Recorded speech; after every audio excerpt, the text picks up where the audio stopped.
बाबा, मंदिर बंद हो गया। आपका बेटा और बहू कहाँ है?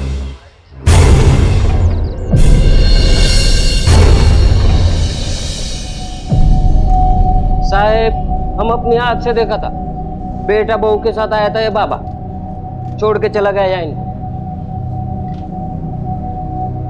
बाबा, बाबा, आपका घर कहां पर है? आप कहां रहते हो?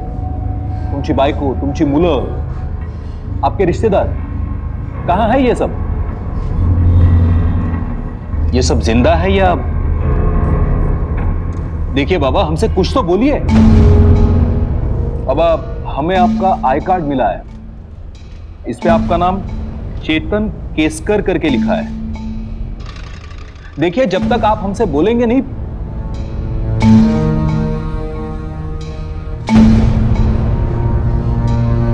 हे असती कोणाचे?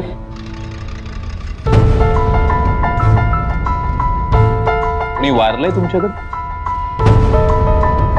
बघा, काहीतरी बोला साहेब आमच्याशी।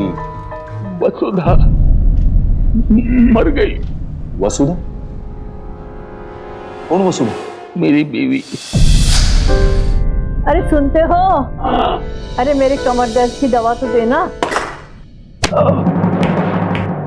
इतनी बार कहा है कि यहाँ मत खेला करो, मेरा आंगन है, तुम्हारे बाप की जमीन नहीं है। अरे शिकायत बाद में करते रहना, पहले मेरी दवा तो दो। कौन सी दवा? भूल गए? अरे अभी तो मैंने कहा था कमर दर्द की दवा। देखो, अब हम बूढ़े हो गए हैं, ऐसे सर पर सींग लगा के घूमोगे ना तो कोई हमारी मदद को नहीं आएगा। अरे जिसे नहीं आना हो ना आए, लेकिन जो आएगा उसे मेरे नियम कानून से चलना पड़ेगा। इसी नियम कानून में तुमने अपने लोगों को अपने से दूर कर लिया है। अपने बेटे राहुल को भी इतना चिल्लाते थे कि एक बार वो छोड़कर गया तो अब तक पलट कर नहीं आया।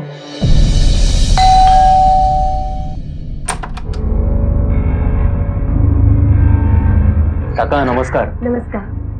कौन हो आप लोग? क्या चाहिए? वो न्यूज़पेपर में ऐड देखा था कि कमरा किराए पर खाली है, तो हम लोग देखने आए हैं।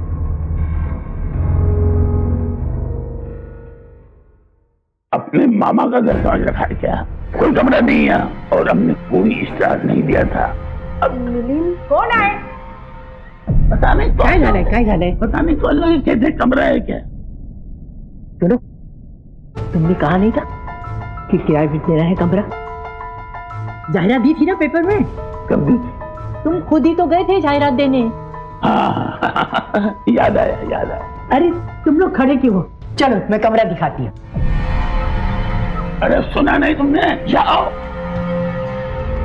बहुत दिनों से सफाई नहीं हुई है, इसलिए गंदा लगेगा, करा देंगे। आओ आओ, ये रहा कमरा।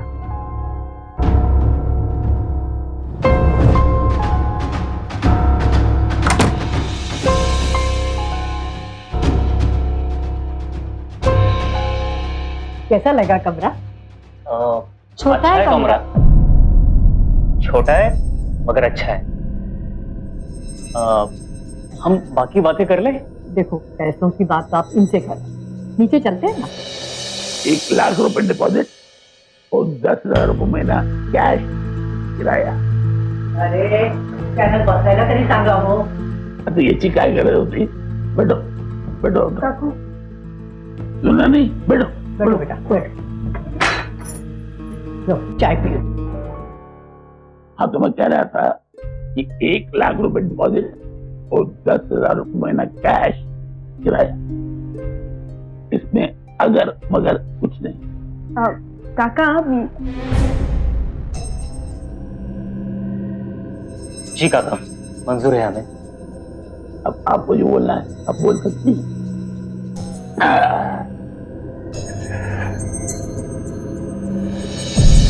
तुमने तो उनसे वादा किया है 1 लाख रुपए डिपॉजिट देने का, वो कहाँ से लाओगे? हमारे पास सिर्फ 25,000 रुपया है। हर प्रॉब्लम का सॉल्यूशन होता है, बस प्लान होना चाहिए। वैसे एक प्लान है मेरे पास।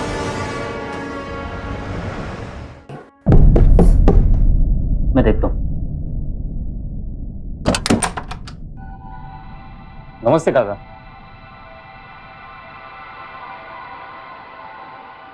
पैसे का क्या हुआ, डिपॉजिट के? नहीं, मैं तो आपको डिपॉजिट देने ही वाला था, पर आप बिजी थे। हम अभी देता हूँ मैं। रानी, वो डिपॉजिट के पैसे रखे, वो दे रहा हूँ। हाँ, देती हूँ।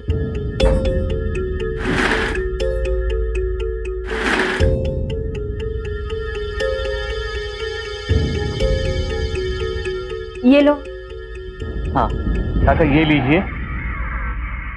पूरे है ना? हाँ, एकदम पूरे 25,000 जितने आपने मांगे थे उतने पूरे के पूरे। अब गिन लीजिए। अच्छा, किराया हर महीने की 1 तारीख को दिया करना, उसमें बुलक करवाजी नहीं चलेगी। जी जी, बिल्कुल बिल्कुल नहीं बोलूंगा। और टीवी की आवाज कम, और भी कोई आवाज नहीं। चलता हूँ। ओ मैडम, सुना है तुमने? हाँ काका, आवाज कम रखूंगी।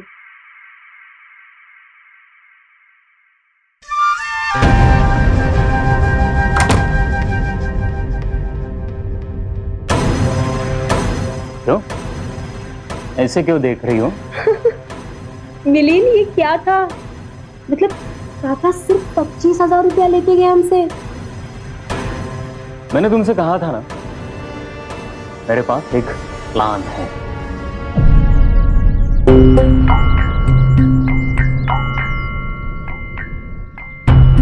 जब बुढ़ापे में बच्चे माँ बाप से दूर रहने लगे तो माँ बाप की लाख कोशिशों के बाद भी वो खुद को असहाय ही पाते हैं।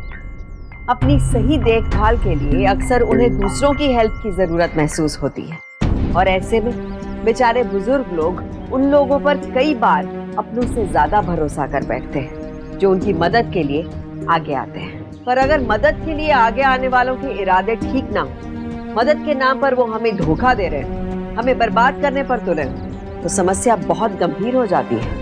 केसकर साहब ने अपने बेटे से झगड़ा मोल लेकर उसे दूर तो कर दिया था, और वो भूल गए थे कि चाहे आपस में कितनी भी नाराजगी क्यों ना हो, पर अपना खून अपना ही होता है और मुश्किल वक्त में अपने ही काम आते हैं। मिलिंद और रानी ने आते ही जिस तरीके से बेझिझक होकर केसकर दंपति को ठगना शुरू किया था, उसको देखकर तो यही लगता था कि इस दंपति को अपने बेटे की जरूरत बहुत जल्दी पड़ने वाली थी।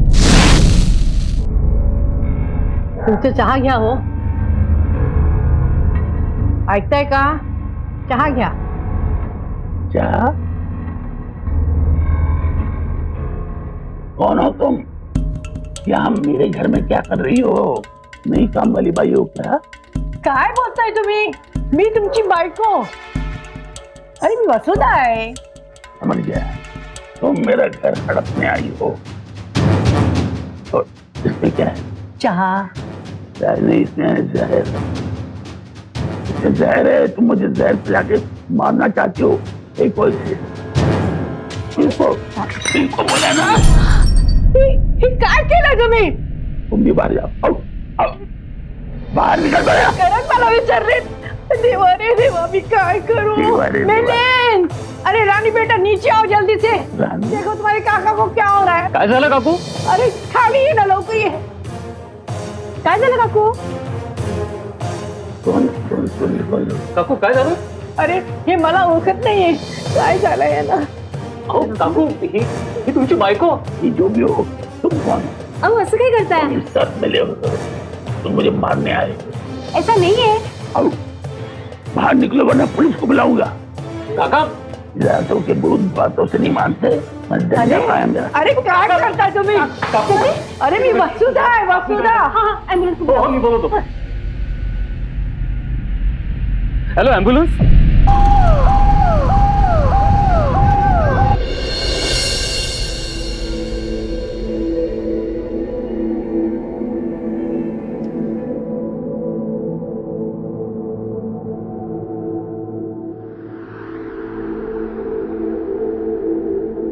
वसुधा, तुम्हारे कमर का दर्द अब कैसा है? ठीक है. देवा रे, तुम्हारा लाख लाख शुक्र है, तुम ठीक हो गए. ठीक हो गए?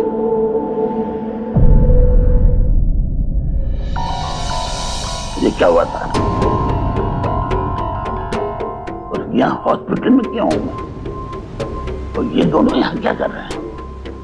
काकू देखा, काका सबको पहचान रहे हैं। पहचान रहे मतलब? मकान मालिक हूँ, किराएदार को पहचानूंगा नहीं? और मिस्टर, मैं बोला था कि सामान रखने से पहले 1 लाख रुपए मेरे हाथ में कैश दो, डिपॉजिट। तुमने सिर्फ 25,000 रुपए दिए, बाकी 75,000 कब दोगे?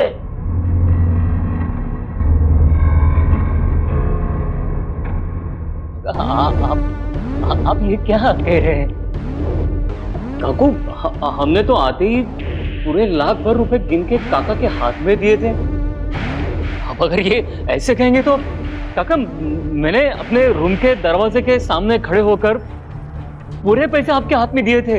1000 के नोट, पूरे लाख रुपए आपने खुद गिने थे और पैसे लेकर नीचे उतर भी गए थे मेरे सामने। हाँ। अब काकू ये इन्हें कुछ भी याद नहीं आ रहा है। अब तो आप लोग मुझे ही बेईमान समझेंगे ना? अरे नहीं नहीं बेटा, तुम्हें कोई क्यों बेईमान कहेगा? अरे इनकी आदत मैं जानती हूँ, कहीं रखकर भूल गए होंगे, जब याद आएगा तो देखना। वसुधा, इस कमीने की बातों में अगर तुम बकवास कर रही हो, कौन सा बुलक्कड़? इन्होंने अभी कहा कि मैं सब कुछ पहचान रहा हूं, तो ये कैसे याद नहीं रहेगा मुझे? मिस्टर, अगर सीधी तरह मेरे बाकी 75,000 नहीं दिए तो मैं तुम पे केस कर दूंगा। काका, देखिए, इनके दिमाग पर इतना ज्यादा स्ट्रेस डालने की जरूरत नहीं है।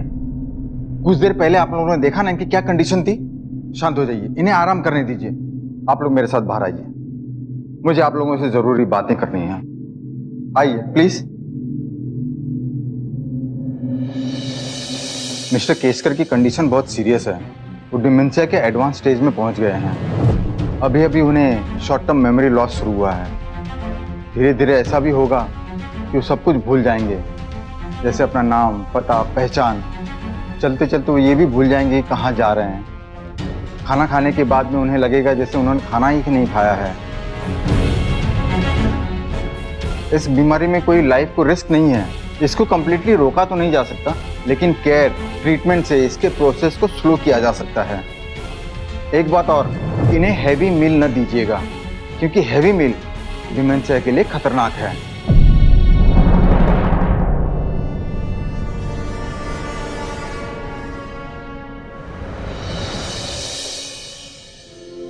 चाय बनाऊं? क्यों नहीं? और रानी, कैसा रहा फिर आज का दिन? ठीक था।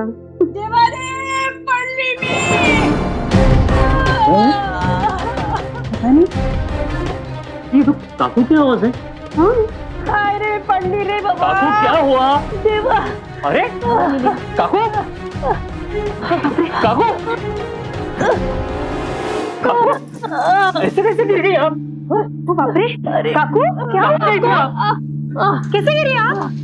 तुम्हारे काका को रशीदा खाना था, तो रवा लाने गई थी बाजार में और आई तो पानी था यहाँ में, पैर फिसल गया। चोट तो नहीं आई ना आपको? लगा तो नहीं ना आपको? थोड़ा तो लगा है। क्या हुआ? कैसे गिर गई तुम? अरे ये पानी कहाँ से आया? जरूर तुमने गिराया। काकू मैं क्यों गिराऊंगा? ताकि ये गिरे, ताकि मैं गिरूं, ताकि ये मरे, ताकि मैं मरूं, ये तुम चाहते हो? मैंने काका बहुत गलत सोच रहे हैं आप। मिलिन, चलो इन्हें अंदर लेके चलते पहले। आई रे देवा। काकू आराम अंदर जाके से। आराम करिए आप। आपको ज्यादा लगा तो नहीं ना?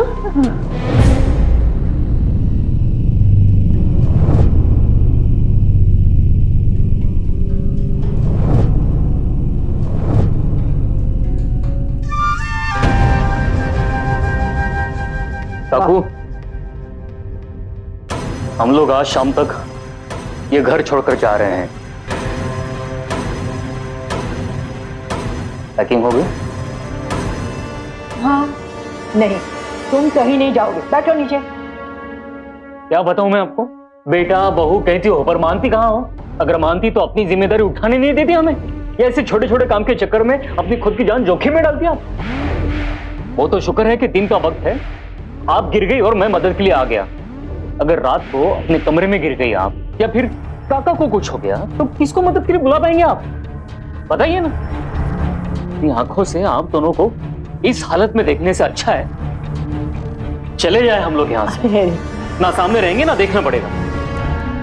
नहीं नहीं बेटा, ऐसी बात नहीं है, बैठो। आहो, मैं क्या बोलती हूँ, इन दोनों को हम नीचे ही शिफ्ट कर लें।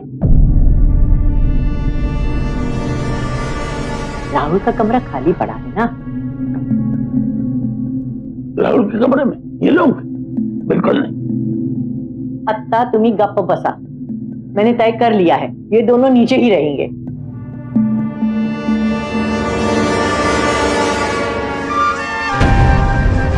इतनी बड़ी खिड़की, कितनी ताजी हवा आ रही है। इतना प्यारा बेड है। मिलिन, यहाँ पे तो एसी भी है। मिलिन, वो बड़ा सा होता है ना बाथटब, वो भी है। मिलिन, अब ये सब हम लोग यूज कर सकते हैं। और नहीं तो क्या, बस देखते जाओ, बहुत जल्द हम लोग किराएदार से मकान मालिक बनने वाले हैं। सर, पूरा प्लान दिमाग में सेट है मेरे।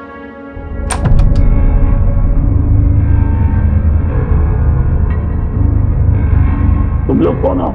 यहाँ क्या कर रहे हो? चोरी करने आए हो क्या? आपका, हम लोग आपके किराएदार हैं। अरे किराएदार हो तो मैं किराए के रूम में रहो। ये मेरे बेटे राहुल का रूम है, यहाँ तुम क्या कर रहे हो?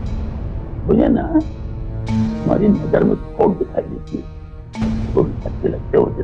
चलो निकलो यहाँ से, आओ आओ। अरे अरे, क्यों डांट रहे हो बेचारों को? हाँ, हम लोगों ने ही तो कहा था इनसे साथ रहने के लिए, भूल गए क्या?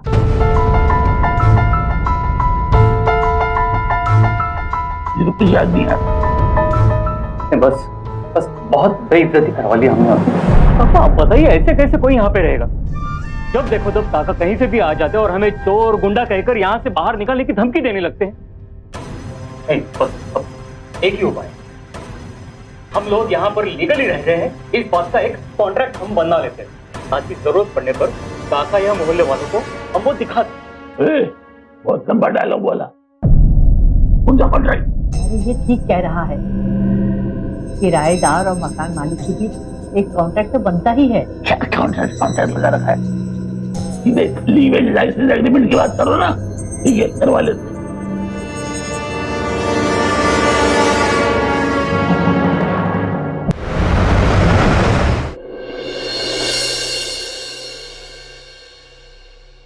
काका ये देखिए, कोई जल्दी नहीं, आप आराम से पढ़ लीजिए, और हाँ जब तसल्ली हो जाए तब ये यहाँ पर साइन कर दीजिए। मैं पढ़ के सुना दूं? नहीं, तो ठीक है, साइन कर दीजिए आप।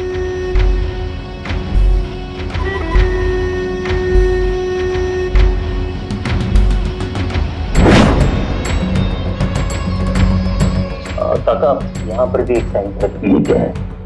एक कॉपी हमारे लिए तो चाहिए ना।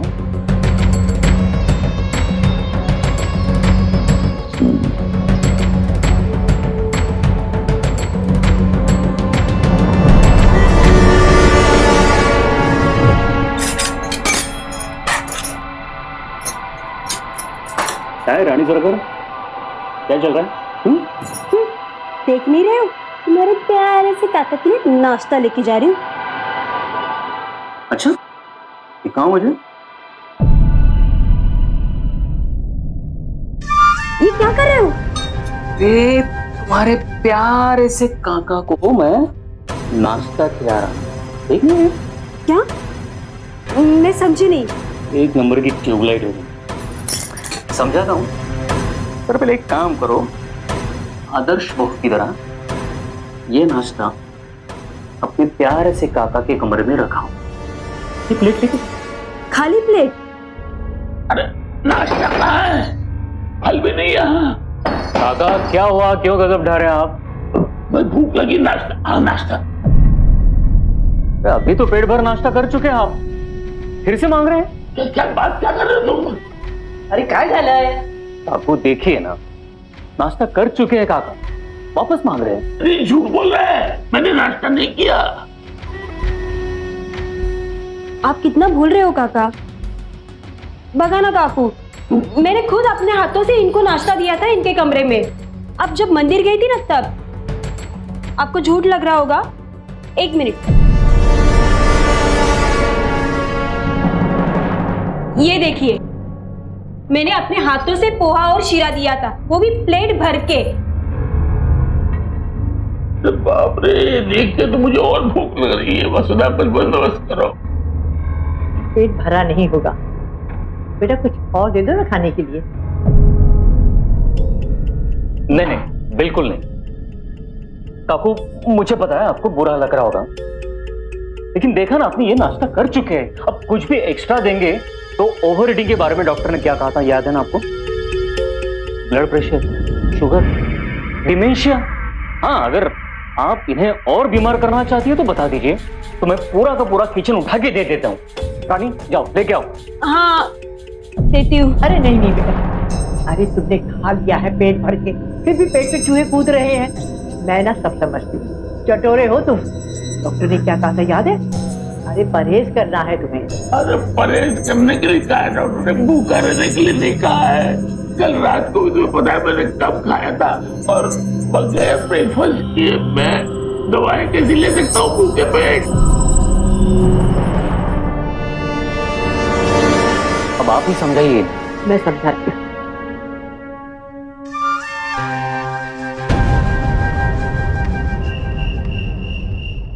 अरे ये क्या कर रही हैं आप?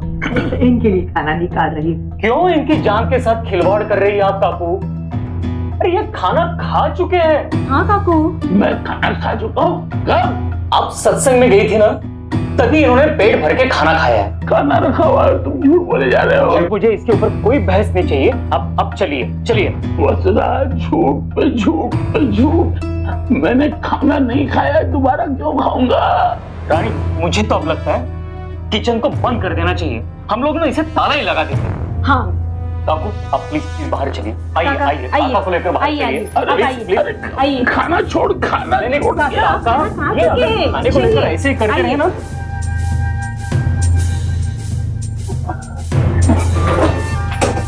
क्या हो रहा है?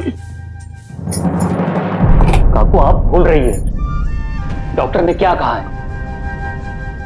प्लीज आप बुरा मत मानिए, ये मैं जो कुछ भी कर रहा हूं इसके लिए मुझे भी अच्छा नहीं लग रहा है। प्लीज समझा करिए आप। रानी चलो। वसुधा, ये तो मुझे भूखा मारेंगे, इस तरह से ताला लगा दिया।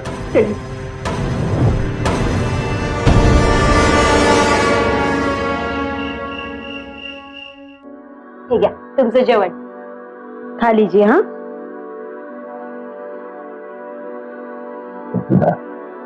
बहुत भूख लगी है, मैं अपने हाथों से खिलाती हूँ अब।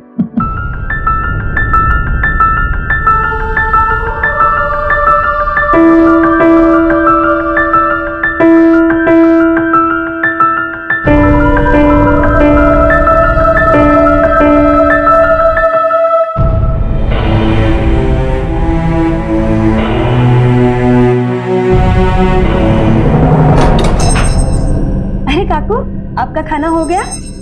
कैसा था खाना? दीजिए, प्लेट मुझे दीजिए, मैं रख देती।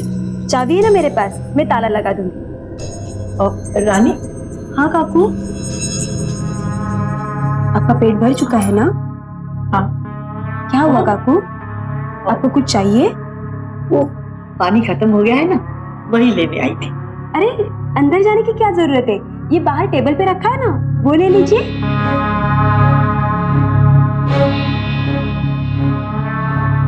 ठीक है।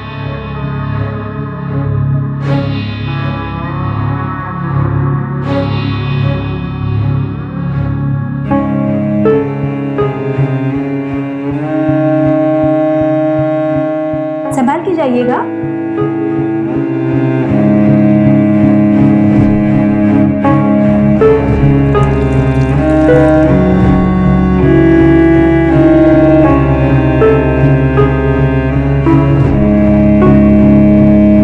दुश्मन जब दोस्त या मददगार के रूप में सामने आए तो उसको पहचानना बहुत मुश्किल होता है, खासकर जब बात सीनियर सिटीजन्स की हो, क्योंकि वो उम्र की उस दहलीज पर होते हैं जहाँ थोड़ा सा प्यार और समय कोई दे दे तो वो उन पर पूरी तरह से विश्वास कर लेते हैं, और वही हो रहा था यहाँ पे। इसलिए अपनी मदद के लिए लोगों को चुनते समय इस बात का बेहद ध्यान रखना चाहिए कि कहीं वो मददगार साबित होने की जगह उनकी जान के दुश्मन ना बन बैठे। मिस्टर केसकर की भूलने की बीमारी का फायदा उठाकर मिलिंद और रानी ने काफी गहरी साजिश रची जो इस बुजुर्ग दंपति के लिए जानलेवा हो सकती थी। सन 2014 में बुजुर्ग व्यक्तियों के प्रति अपराध के 18,000 से भी ज्यादा केसेस दर्ज किए गए थे। क्या ये आंकड़े हमारे समाज को शर्मसार नहीं करते?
मिलिंद लगता है गुड़िया की तबीयत खराब हो गई है। चलो देख के आते हैं। बुढ़ा या बुढ़िया में से किसी की भी विकेट गिरे फायदा अपना ही है। यहीं से सो जाओ, कल देखेंगे।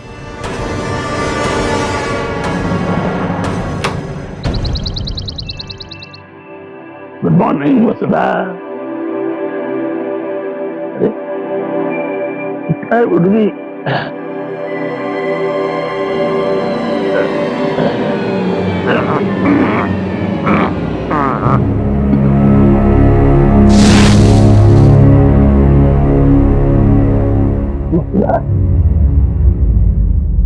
वसुधा बोलो, कुछ बोलो। क्या हुआ तुम्हें?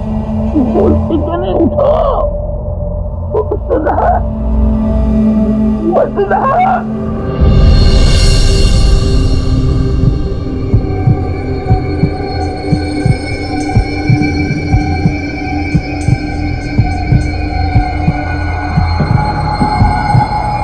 आई am sorry, she is no more. इन्हें मरे हुए 6-7 घंटे हो चुके हैं। अरे देवा। आई एम सॉरी। काकू ये क्या हो गया अचानक? कल तो ये ठीक थी। काका हमें इनके अंतिम संस्कार की तैयारी शुरू करनी चाहिए। टेबल पे काली डायरी रखी है, राहुल का नंबर है, उसे फोन करके बता दो क्या है।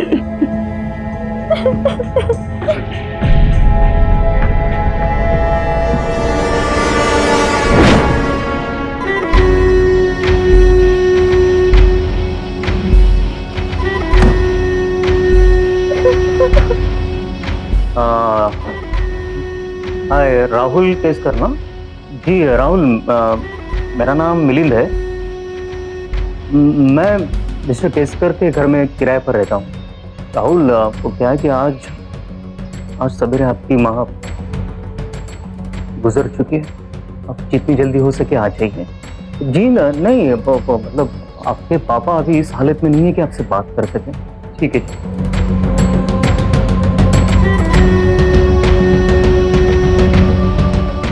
काका सॉरी, वो एक्चुअली राहुल बिजी है। उसने कहा कि अंतिम संस्कार के लिए पैसे भेज देगा।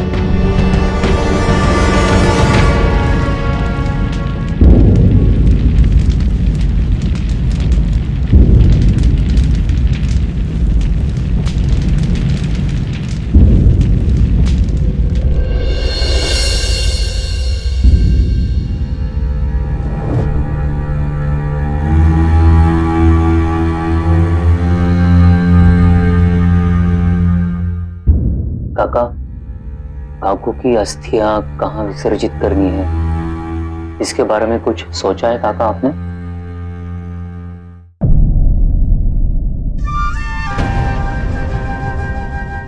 काका, मुझे लगता है नासिक में अस्थियां विसर्जित करना बहुत अच्छा है। सुना है वहां पर जिनकी अस्थियां विसर्जित होती है उसकी आत्मा को मुक्ति जरूर मिलती है।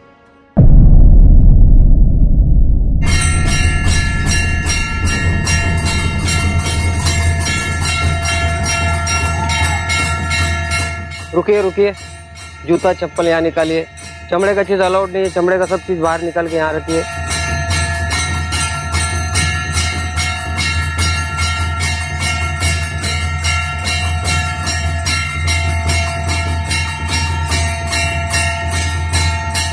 अंकल के पास कुछ है, निकालिए चमड़े का कुछ होगा तो। काका, आपका पर्स मैं निकाल देता हूँ।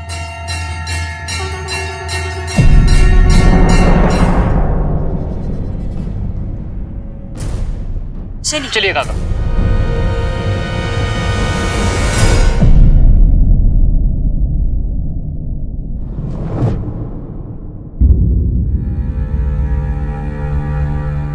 काका, हम जरा पंडित जी से मिलके आते हैं। आप बैठिए यहाँ आराम से। हाँ, अभी आते हैं हम।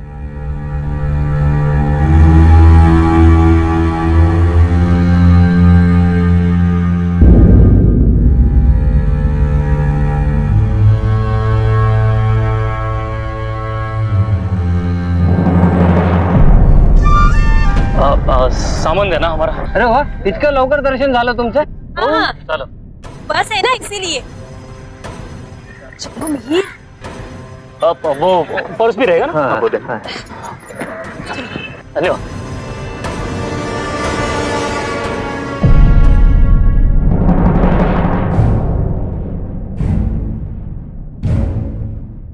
किसका है कार्ड?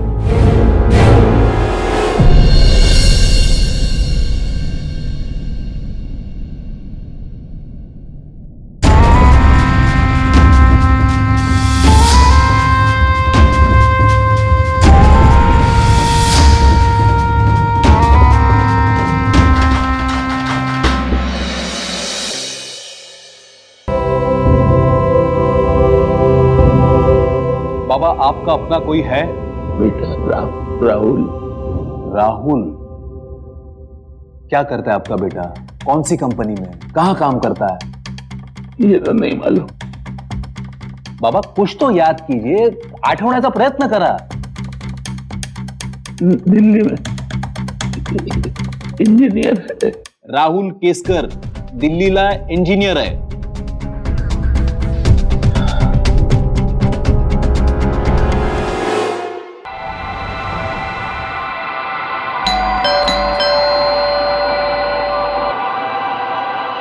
पता नहीं आप कौन आया। जी कहिए। जी मैं राहुल केसकर।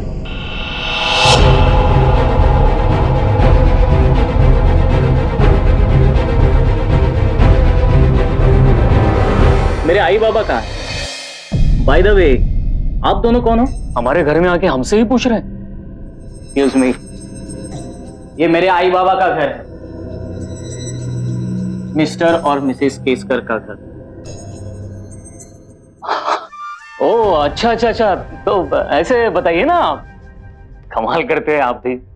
जी वो क्या है ना कि ये घर अब हमारा है। वो क्या है कि केसकर काका ने ये घर हमें लीगली गिफ्ट में दे दिया है। व्हाट? गिफ्ट कर दिया है? मुझसे भी ना कुछ। रानी वो पेपर्स लेके आओ ना, वो अपने पास है।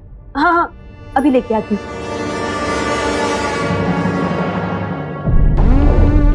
मिले?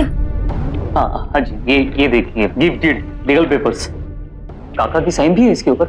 हाँ, काकू के सामने ही साइन किया था।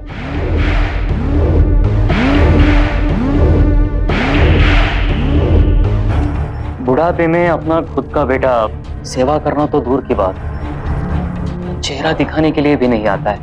क्या करेंगे बेचारे बूढ़े माँ बाप। हम दोनों ने उनकी जी जान से सेवा की, हमें खुश होकर के दे दिया उन्होंने। हेलो, इसमें तो लिखा है कि उनकी मौत के बाद ये घर आपका होगा। हाँ मतलब मिसेस केसकर तो अभी इस दुनिया में नहीं रही। मिस्टर केसकर भी काफी टाइम पहले नासिक चले गए तो वापिस ही नहीं आए। पता नहीं जिंदा है भी या... एक मिनट, मेरे बाबा वापिस नहीं आए तो आप लोगों ने अज्यूम कर लिया कि वो मर गए हैं। हमारा टाइम वेस्ट मत करिए, मुझे ऑफिस जाना है। काका जिंदा होते तो बात अलग थी, लेकिन पता नहीं अभी वो जिंदा है भी या... जिंदा हूं।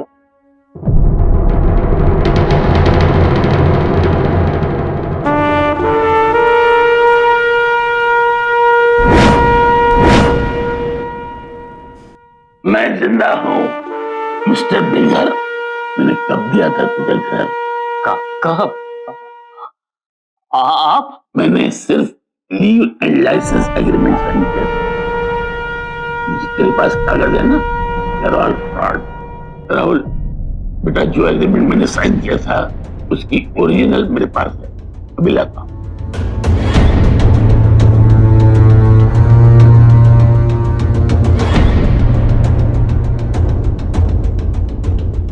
रानी, राजा के पास जाओ। राहुल बेटा, ये है वो original leave and licence agreement. मैंने इसके डुप्लीकेट पर भी साइन किया था। शायद उन्हीं कागजों से इसने फ्रॉड बनाया। तेरा फिर काका, आपको भूलने की बीमारी है, आपको कुछ याद नहीं आ रहा है। हाँ काका, मैं आपको याद दिलाता हूँ। ये अब तुझको हम याद दिलाएंगे बेटा। बाबा को डिमेंशिया की बीमारी है, लेकिन वो खुद नासिक नहीं गए। तूने इनकी बीमारी का फायदा उठाया और इनको नासिक छोड़ा है मरने के लिए। वहां के गेटकीपर ने तुझे देख लिया। इंस्पेक्टर साहब, इन दोनों ने मारा मेरी बीवी वसुधा को। भूख से तड़प तड़प कर जान गई। मेरा बेटा राहुल अपनी मरी हुई माँ के अंतिम दर्शन तक नहीं कर सका। ये दोनों फरेबी मेरा ये घर हड़पना चाहते थे। अरे मेरी माँ का खून किया तूने, मैं तुझे नहीं छोड़ूंगा। राहुल छोड़ इसे। इसने जो करतूत की है ना, इसकी सजा इसे कानून जरूर देगा। घर हड़पने चले थे, क्यों गया दोगा ना? गाड़ी में दिखाओ। अरे चला चला, क्यों गया ना? मेरी बात तो सुनिए। राहुल, ये पेपर सर को तुम्हारे पास, बाबनची काळजी घे। ये तो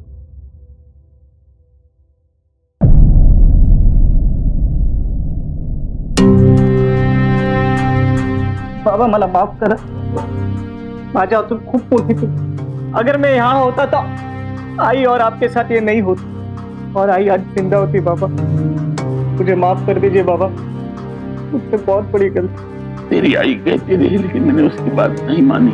मेरी चिक चिक की वजह से तुझे घर छोड़ना पड़ा। माफी मैंने मांगी नहीं। बाबा माफ कर दे बेटा।